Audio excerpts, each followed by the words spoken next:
Matt Lenihan, Boxing Social in association with William Hill, Empire Fight Store. Delighted to be joined by Kalle Sauerland. Kalle, we're here for a terrific fight. Lyndon Arthur on the quest to become an IBO world champion against Suarez. You mentioned there you don't think it'll need judges. Are we expecting fireworks this Friday? We've got two guys, identical records almost, with 90% knockout ratios. I don't know. I'm not a betting man, but if I were, it's worth a flutter, isn't it? Absolutely. We always tend to look too far ahead in boxing, but Lyndon knows this is the gateway to some absolutely mega fights, and he's headlined now a few times. Where do you see his sort of path after this? I'm pretty sure that Lyndon, and especially knowing Pat in the gym, they're not looking past Suarez. He's a tough Argentinian. Argentinians are never not tough, but this one can also bang a lot, which Argentinians generally can't. They're more the rugged types. This guy has 90% knockout ratio, so yeah, they're not going to look past this. I, of course, am. Break no bones about that. No, I mean, we looked at it and we said it's unrealistic to go for one of the four big titles. Yeah, and I think it's also a step that we can take down the road, but this belt has been held by Chad Dawson, Roy Jones Jr. at light heavyweight, outside of light heavyweight, Klitschko, Golovkin, right? So once again, I'm not selling it to you as one of the four historic world titles, but it's been held by some serious names, and that alone that round, Lyndon Arthur's waste on Friday night, after a lot of eyeballs on free-to-air television, puts him ahead of the pack very cleverly. I'm not saying that was my move, because that was my brother actually who came out with the idea. But shout out to Nissa. Shout out to Nissa, but I'll take it. Absolutely. Right, look, I know we're pushed for time, so I've got to ask you on a few other things very quickly. Yesterday, Eddie Hearn on TalkSport. Can I get your reaction to him and Simon Jordan going at it over this Conor Benn situation? He's claimed he wants you and Eddie sanctioned by the board. What's your reaction to that? That's a nice comment to hear. I've been in with him a couple of times. He hasn't said that to me, but save that one for Eddie. Save that one for Eddie, I guess. Well, luckily he's not the board, but look, first of all, I haven't actually seen it. Believe it or not, we're trying to put on 30 events this year around the world, and I haven't got an hour to I wouldn't say waste, because I've got it, and I'm going to watch it on YouTube, but I've seen the major comments out of it, the quotes. Our PR team was kind enough to send them to me.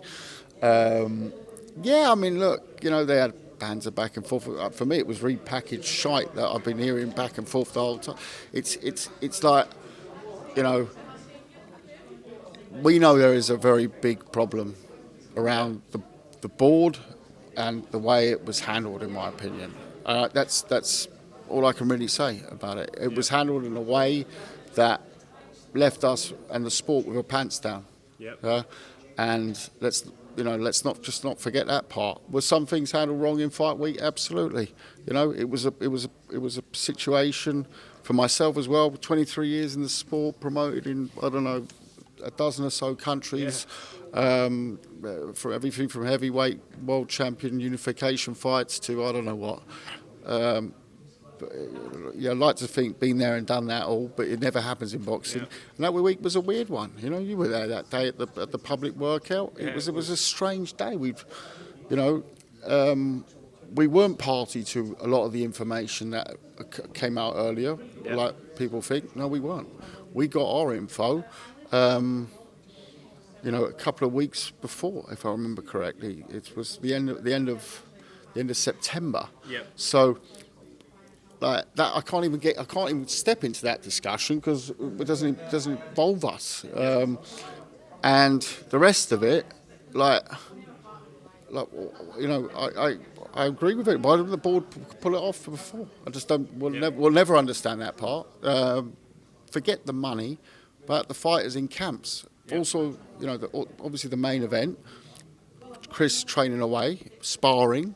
Forget the weight for a second. The sparring for a fight that's not going to happen.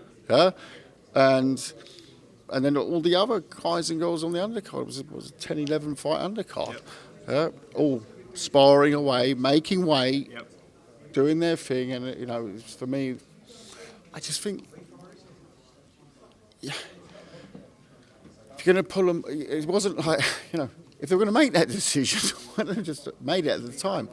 But I can't even put an argument if I was the board, because nobody has spoken to us to this moment, and now we are however many months down the road. We fought, and we'll be fighting again soon. So, it's a wacky. I can't explain it, and it makes me almost embarrassed to be involved with the sport, because we can't.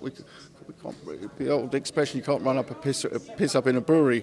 And I'm not putting everything, by the way, on the board, but I just think that be open. Like, something happened, but let's not hide, and let's talk about it. Let's find a solution, And the solution, by the way, I'm not saying that someone's innocent or guilty or whatever, but I have to look after our guy, who has never been given an explanation. Well, let's see. One more from me. This morning woke up to news. Apparently, Fury Usyk is off. Frank's gone on TalkSport saying, trying to get it back on. Watch it. It's back on. It was back on when I just walked up on the stage, according to Frank. I don't know. I think it gets made. I'm going to put my nuts on the line here. I think it gets made in the next 24 hours. That's my gut feeling. If it doesn't get made in the next 24 hours, I won't lose my nuts. I'm not going to go that far. But you can't put a fight on. Forget it. Will sell out Wembley Stadium in minutes. It's not about announcing it and selling out tickets. That's not the issue. Is it ego? No. Sorry. The reason I say it's got to be done in 24 hours is you can't expect guys, world champions, heavyweight world champions, in a camp, right, to be not knowing that this fight is signed. I mean, it's so much ridiculous. Apart from that, we've got an issue. We were not happy about it, but we accepted the fact that we would be fighting an interim world title based on letting them fight first, IBF. Talking about Simon Jordan, I heard someone said that he said, Joe Joyce is next. I don't know. So the man who knows everything about boxing, if that's true, Simon, I don't know if that's true, but someone just whispered that into my ear before the press conference. That's certainly not the case. Filip Hrgovic won the Eliminator, has been told he has to wait because this unification's on. Now it's off. We need to move ahead. That's all I really care about the situation. As a fan, it's obviously a bit different. I'd love to see Usyk Fury take place, but it's now or never. It was the Elvis song, wasn't it? Absolutely. I won't sing. I'm not Eddie. I'm not Tyson Fury. My voice would crack your camera. We're going well there. Well, look, Kalle, I appreciate your time. I know you've got someone else waiting, and hopefully we'll catch up on fight night. Appreciate it. Thank you.